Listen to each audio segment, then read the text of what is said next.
Siamo con il vice sindaco Silvia Spadetto. Farra di Soligo ha visto negli ultimi anni un notevole incremento del numero di turisti e ha scelto di dotarsi di uno strumento moderno e digitale. Di cosa si tratta?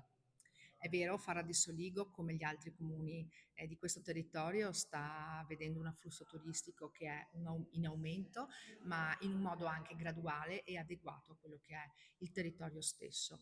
Quello strumento di cui stiamo parlando è il nuovo portale sito turistico di Farra di Soligo che si chiama Discover Farra e che vuole essere uno strumento, io l'ho anche chiamato contenitore, a disposizione di chi vive nel territorio e chi fruisce del territorio sia come turista ma anche come attività che si propone di fare del turismo nel territorio. Quindi uno strumento per cercare informazioni, ma per cercare anche esperienze e per vivere questo territorio in modo diverso e più approfondito.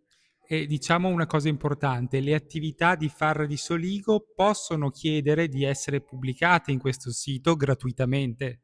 Certo che sì, questo è un sito dedicato al comune di Fara di Soligo e alle attività del comune di Fara di Soligo, che però vuole integrarsi con tutto il territorio e quindi a disposizione di tutti. Uno strumento gratuito e si può fare richiesta direttamente dal portale Discover Farra. Nel footer si trova proprio il punto da cui accedere e fare la richiesta per essere inseriti insieme con le altre numerose attività che già hanno deciso di aderire a questo portale.